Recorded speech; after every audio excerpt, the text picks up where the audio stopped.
Yo, what is good, everybody, and welcome to Black History Month. This is going to be the first of a few conversations that I hold on KD Multimedia, and right now I'm back with a returner, my dog, Bruce Maxwell. Bruce, how you doing today, bro? What's good, dog? It's cold, but I'm good. I'm Yeah, good. that's a fact, bro. Yo, again, appreciate you joining for real. No better person than I wanted to have lead this off. And yeah, I mean, we'll go ahead and get started. The whole purpose of this is just amplifying Black voices by really just sharing Black stories. And you've also, got one dope ass path and journey. So, as far as just like what goes on the field. So right now you're with the Mets, but just on field moment, you think about like, your all your athletic accolades. Like, what was your most like proud one? Like your most proudest on field moment?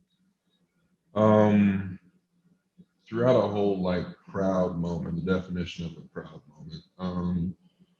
I guess Mm, outside of my kneeling, which is obviously pretty self-explanatory. right. Mine was just getting to the big leagues. For me, it was like a thing for myself, my family, the people that doubted me, coming from a small school and also mastering or attempting to master the position change, from an infielder to a catcher. So to do that in 3.5 seasons and be able to come up and get my debut and then actually do really well of that time that I was there, that was probably definitely a proud moment of mine. Second to kneeling for the national anthem. So Yeah, that I was mean, definitely a good time. right. And plus, like, very, very worth being proud of. You know what I mean? Because you did it when it was a different landscape than it is now in terms of acceptance. Obviously, a lot of Yeah. sacrifice with it, and yeah, I think the real ones kept it, appreciated it, and rode with you along the way. So, big salute for sure. Let's take it off the field, outside of the lines. What was one of your more proud moments for off the field? I think it's a continued moment, from what I do and the mentorship that I take part in with the few kids that I do have across the country. I think that's a continued proud moment for me. I've always wondered throughout my lifetime, like if I played professional baseball, what I would do outside of that. Hmm. How would I use my platform to help people? And to being like a big brother to a lot of these kids that I just told you I was talking to one of my kids that go to St. John's about the snow and making sure he was good. Um, but mentoring these young adults and teaching them how to be young men is one of the most proud moments for me because I remember when I was at that age and I remember that when it came to older brothers or whatever, I really didn't have that influence, that help. And so I understand the importance of hearing it from other than your parents, especially as men, especially being in somewhere where these kids want to be. And so they have that respect for me. But, I continue to go out my way to make sure these kids are good. And so that's definitely a continued proud moment for me. And, making these connections and working with these young men and to just see them grow and to see them develop into the men that I know they can be, and to see the gratitude and the proud um, feeling that their parents have as well. That I'm in their kids' lives. I think that outweighs everything. Yeah, that's a fact, bro. I mean, you said it. Like, it's one thing to have people that you look up to from afar, but another when it's like somebody you could actually like interact with, pick their brains about and stuff like that. So, I mean, that does segue perfectly because you talk about just mentorship. Um, and it kind of talks a little bit to like what you're going to be remembered for, like legacy and stuff like that. So, what do you want to be remembered for? This could be on the field, this could be off the field. And as you reflect on that, as you speak that through, I'm curious as to how that might actually differ, like that legacy between on the field and off the field legacy. On the field, it's as simple as I'm a hard worker. Mm. I could honestly, if it was up to me, I could care less if people remembered my stats. But what I want to do is I want to make sure that these people know that I'm a good man. I'm a good person. I take pride in who I am and the foundation that I do have. And so I'd rather take that time when my cleats are off and I'm done playing the game. I'd rather people remember me as a sound individual, a respectful human being, and a sound man. You know, that's why I do this. That's how I was raised. I wasn't raised to, wear my jersey off the field. You Right. know what I'm saying? Mm. And so, everybody, holds the professional athlete very high standards, but at the end of the day, when I walk out of that stadium, I'm a young, biracial, black man, and we're living in this world just like everybody else, and I want people to embrace that. I want people to remember that. I want people to understand that, yeah, we're athletes, but at the same time, we're still people. So that's what I would want to be remembered for. Yeah, no, better, bro. That really stuck with me. Like, don't take your jersey off. Like your wear your jersey off the field. You know what I mean? Because Yeah.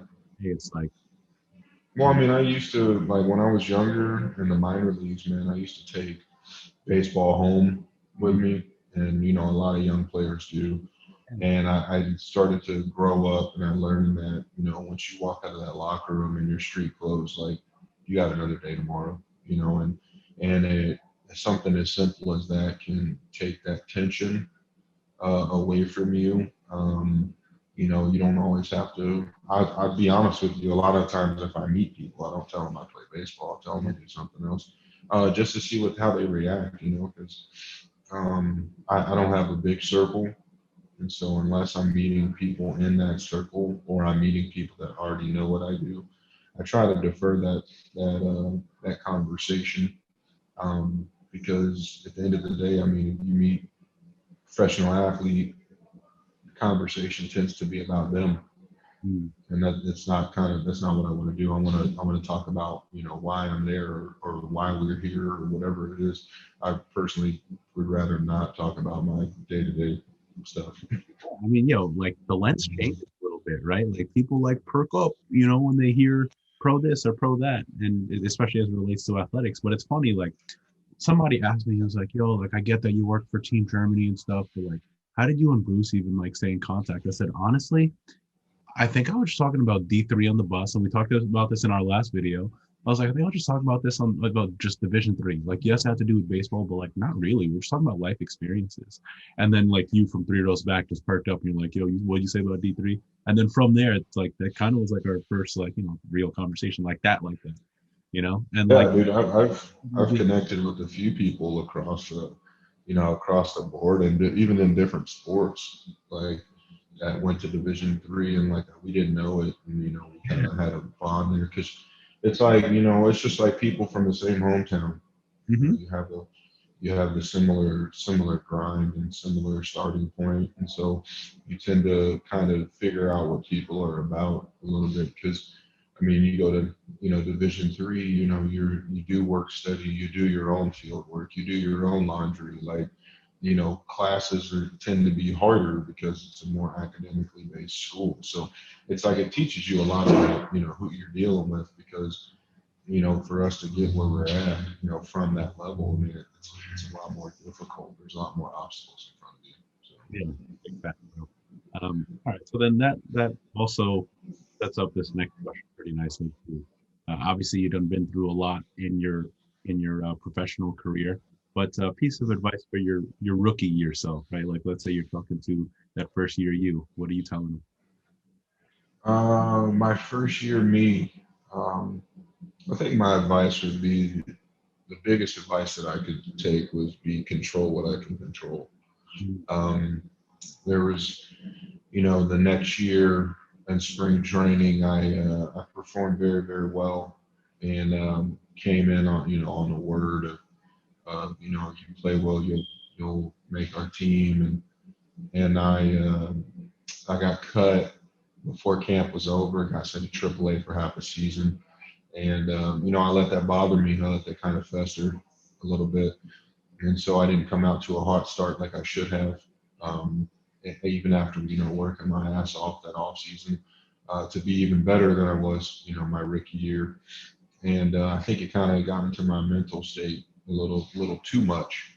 And I started worrying about, you know, what other people were doing instead of just focusing on what I can and cannot control. So that would probably be definitely the number one thing for me, because I had everything else pretty much under control. Um, I don't live a super lavish lifestyle, so it's not like I had to be like, hey, don't spend so much money. Like, Yeah. no, it wasn't one of those cases. It was the simple fact of making sure that the only thing you focus on is the only thing you can control. So definitely the biggest one for me. Yeah, absolutely. And it's funny, like that's something that I try to just remind myself of. Control what you can control, right? Like whether it's a job this or an assignment that, just like like there's only so much you can do. Want to pivot over to continuing to reflect. Um, that first experience. Can you recall that first experience or a very early experience? And this is likely to be more in life. That first experience in life where it was really clear to you, like, racism is very much alive and well. It could have been when you were like mad young, or even like as you got into the higher ranks of baseball, as it took it to different parts of the country, the world for that matter. But first experience. Um, my first real experience, yeah, my first real like it actually sat in on me. I was 10 years old playing in a baseball tournament here in Alabama, and we went up to Coleman, Alabama, which is everybody here knows it. It's the founder of the KKK in that section of Alabama is from Coleman, and so we were playing a tournament there, and we ended up beating the home team for the championship in the tournament. And as we were getting our trophy ceremony, there was an old man that stood up in the bleachers, and he told me and my dad we needed to get out of town before they hung us in front of the courthouse. And that was really when it like set in. Like I had like bits and pieces when I was a little younger. I would hear things or see the way people looked at me, but never really like sat in on me. But like that one was one that like lingered and that stayed with me, you know, to this day, obviously. Um, and so that was the first real time that I was like, wow, where I'm from is actually, you know, really biased when it comes to that. So that was probably my first real life, like, holy shit, Mhm. like I really live here kind of thing. And I grew up, you know, 35, 40 minutes from, you know, that city. Right. So, I mean, this is at 10 years old, right? Mhm. What was that like? Like what? Like what ensues after this man says that? Like what's that car ride? Uh, Was? it was pretty quiet, actually, because I didn't really know what to say to my pops. Um, he didn't really know what to say. Um, you know, it was interesting because once that happened, I started noticing. I started paying attention a little more throughout my childhood. Like, you know, I think the next year we were coming home from a tournament in, I want to say Mississippi or Tennessee or something. And we were coming through a small area called Pulaski, Tennessee. Mhm. And it's probably 11, 12 o'clock at night. And I woke up, I was in the front seat with my pops, and I woke up and I just happened to look in front of me about half a mile, quarter of a mile. And I was like, what's all that? Like, what's all those lights? And he said, you know, he goes, those aren't lights. And I was like, what do you mean? So as we got closer, I noticed it was men in KKK sheets with crosses and torches burning walking into the woods. Like, we're talking 11 years old here. So we're talking 2001, Yeah. 2002. And, and like, we're talking about in the middle of the night, man. Like, we're talking about a group of 15, 20 people burning torches and having a burnt cross and cut all white sheets and whatnot, walking into the woods, like off of the highway. Dog. Like, Right. like we're not even talking like, you know, into a building. They're walking into the woods. And I just looked at my dad, and my dad had nothing to say. Like, and he just kept driving and sped up.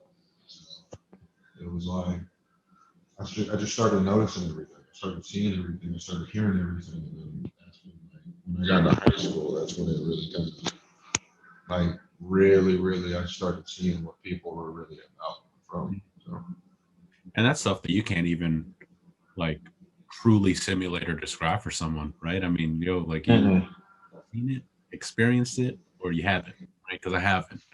But visuals like that shit sticks with you. For real. Oh yeah, man. It's like it's almost like it's there, but you can't do anything about it. Mm. You know. Helpless So feeling. Although mm-hmm. I will say that in that regard, right, that example that you gave of, when you were 10 and you had won that game and that man said what he said, that's an example of when sport can divide us, right? Like the individuals in those uniforms, whether they're the one you're rooting for or not. On the other side of that, there are plenty of times where sport can unite us. Can you kind of like think of a time where you firsthand saw how sport can unite us? I started seeing real unity on the sports side of things. Is the women's soccer team, you know, really getting after the activism and the opening their mouths and being unified. NBA is doing a great job on it. Um, the baseball is making steps, um, but unity takes all of us, and so it's a different atmosphere in the game of baseball. Like there's a lot of individuals. We play a very individualistic sport. Um, and so that would take everybody from top to bottom to unify and stand up for a greater good. But that, I mean, the only time you're going to get involved in something like that if you truly want to see change. Not everybody does. And I Mm, mean, I'm not saying that strictly to baseball. I'm just saying that to people in general. yeah. Like you can't go out there and help a change or influence a change when deep down in your heart you truly don't want to, because people will feel that, people will see that. And so the advances the soccer team has made, the advances that the NBA team has made when it comes to unification is monumental. And yes, I mean the NBA has a higher population of African American athletes, but they could still be like, hey, it's not, I'm over here making my money, leave me alone. But they're not. They take a stance in whether it be their post or pregame interviews, whether it be on the court, whether it be pregame stuff, like whatever it is, they're all in it together, and the owners are in it, and so I mean it's great to see. Man, I have hopes for the MLB to further progress this mission of inclusion and to diminish the amounts of racism that's seen with our sport, that founded our sport. And so hopefully there is hope on the horizon, but like I told you earlier, I only control what I can control. So Right. Yeah, I love that you brought up the women's national team because I legitimately have this T-shirt that in plain block lettering says, "I want to be like Megan Rapinoe when I grow up." The way this worked in the United States. Another one that came to my mind was also just your time in Mexico. I feel like that was a really, really big time for you, on and off the field, really. no, it was awesome, man. It was first time in my life where I felt accepted and just respected by everybody. And not necessarily because I earned it, but just because I was a good person. Um, they all knew my whole biography before I even stepped foot in Mexico. And when I got there, they gave me the respect as a player. They gave me the respect as a man. And then over time, they really got to know me. I gave that city my blood, sweat, and tears, for that season and that championship. And I continue to be devoted to them, whether it be in the community or whatever it is. And so I owe those people a lot, but they didn't come in with any biased opinions. They didn't come in with any judgment, none of that. They wanted me there. They wanted all of us foreigners there because they knew we were the best chance they had to win. And so over time, they got to know who I was as a player, and eternally, grateful for those people. and they're huge hearts, because baseball's everything down there, but they could still, treat you differently because of the way you look or the way you sound or where you're from, kind of like they do in America. But down there, they didn't care because they knew why you were here, and they entrusted you with the heart and soul of the city, and we delivered, and we delivered, and it was probably one of the best feelings I've ever had, and as a people, I'm forever grateful, and to those guys in Monclova and to the country in Mexico for that, for sure. Yeah, there's a lot to extract there from the way it was that they approached you, right? And how we should approach others, right? Like even if you know someone's bio, still go into it judgment free, right? Because like Hmm. say for my job at the WBC, the communications team was like, bro, like if you could do some bios and stuff on each of the players, and obviously I just do some research and then stuff on you comes up, and I'm like, I'm not gonna let that shape like how I go into an interaction with them, and now we're close as shit, you know? Well, I mean, people don't understand. I mean, that shit happens to good people. Like anything can literally happen to any one of us at any given time. Yeah, Like, so it doesn't mean it's who we are. It doesn't mean um, it's what we intended to do. That doesn't mean any of those things. Like, could be in the wrong place, wrong time situation. Could have been hanging out with the wrong people. I mean, whatever it is, we could have been going through depression or whatever it is. Like, things happen, and right. so there's when you take away that judgment factor, and that just goes back to caring about your neighbor, like we talked about last time. The love for your neighbor and the love for people is very scarce right now amongst our country, and there's so many parameters that come with people allowing themselves to love their neighbor. What do you look like? Where you from? What's your job? It shouldn't be like that. Humanity is the only race on the planet, and humans. I tell people this all the time. God created humanity, and race was created by humans. Hmm. Absolutely, absolutely. So, Yeah, and I think a lot of what you said kind of speaks to the notion of giving people their flowers, right? And that's actually something that I had come up in a recent conversation with Michael Castro. So he co-founded All Star Advocacy, and as you know, for each time that content centered around these stories are shared to an Instagram story, $1 is donated to All Star Advocacy, the Jackie Robinson Foundation. So, with that said, you're mad involved with All Star Advocacy. Michael and I were just talking about you recently, and just how much work and how involved you are with that organization. But if you could just talk about like how you got involved with them, and then what is it about them that you like really mess with that they do? well, he sought me out because he saw that I was in San Diego quite a bit, and so he reached out to me and we connected, and then we actually ended up three-way my agents on the FaceTime call, and they basically introduced themselves and told us what they wanted to do. And their message and their purpose and their genuineness is something that you could really sense, and you could see it and you could feel it.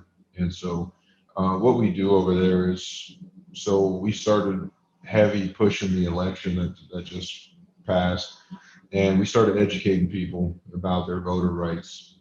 There's a lot of black and brown people in the city of San Diego that are unregistered when it comes to voting, but they also don't have the knowledge of what they're truly, registered for.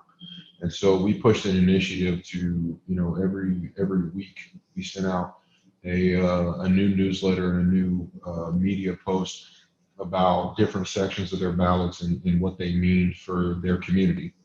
And I feel like the biggest message that we have is to educate the common person, to influence the common person, maybe the underprivileged person, black and brown people in whatever society that we're talking about, to educate themselves. Take the time to educate themselves about what's affecting them in the world they live in the area they live in. And so our messages are very blunt. They're very forward, and it's basically trying to force you to take a look at it, because at the end of the day, the more we know, the more we understand the power of each individual person has in this country. And so our voices matter. You saw in the election, we had a record amount of black and brown voters out there, and it flipped some states. Something that's never been done. And so understanding your voting rights and understanding what you're voting for is one of the biggest faults that we have. I mean, I voted for the first time um, when I was, see, I'm 30, when I was, hell, the Obama election. The Obama, no, not the Obama election. Was it the Obama election? I don't know. It was either that one or the one, or Trump's when he got elected. That was the first one that's the first one I did. And we don't talk politics in my family, but it took me some time to brush up on what I wanted to vote for, and I ended up voting the same as my parents, but at the same time, like I didn't do it because they did it. I do it because we believe in the same things. And so it's just the knowledge base is the thing. Man. Like the more you know, the more you can act. The more you know, the more you'll understand. And we need to educate people on where they live. Why they live there. Is it good for them? Is it bad for them? Because the common person is what a lot of these things normally affect. Um, we see in the media now that the rich is always getting protected. They're always getting bailed out. And the middle class, the common folk, are the ones that are wearing the brunt of these, a lot of these decisions in our country. Um, so because they don't have the money or the power to slide by, so it's like the more you know, the more you'll be prepared, and the more you can set yourself up in a situation to somewhat enjoy your life or to live where you need to live to better your family's life. So, and one more thing, and All Star Advocacy also, we partner up with former and current, athletes. And so, like right now, we have Tony Gwynn Jr. on tap as well. He's one of my good friends. We're in the process of inviting Adam Jones on our podcast. Obviously, we have my agents Lonnie Murray and Dave Stewart that are involved in these things. And so we're just trying to team up with people that do have an athletic platform, but also believe in the simplest forms of getting messages out and caring about people. These people are personal friends of mine. Adam Jones is one of my big brothers types, and so just trying to get like-minded people on this thing to spread the awareness and to speak genuineness into the hearts and minds of people. So. Dude, I listened to Adam Jones a couple of times when he was on TC Sabathia and Ryan Rucco's podcast. Bro, he just seemed so dope. Like to take his family over to Japan, and he's like, "Yo, like diversify your experiences, like and diversify your mind." So dope to me. Very cool. Connected. And again, I mean, like as much as I am aware of and appreciate you helping me with your platform, I also appreciate our friendship, bro. So. Thank you for being on. Yeah, man. Anything else that you wanted to leave off with? If not, it is all good. But hey, we're good, man. I appreciate you, dog. About to get to this work, and I'll hit you up later. Yeah, no doubt. Thank you, man. All right, bro.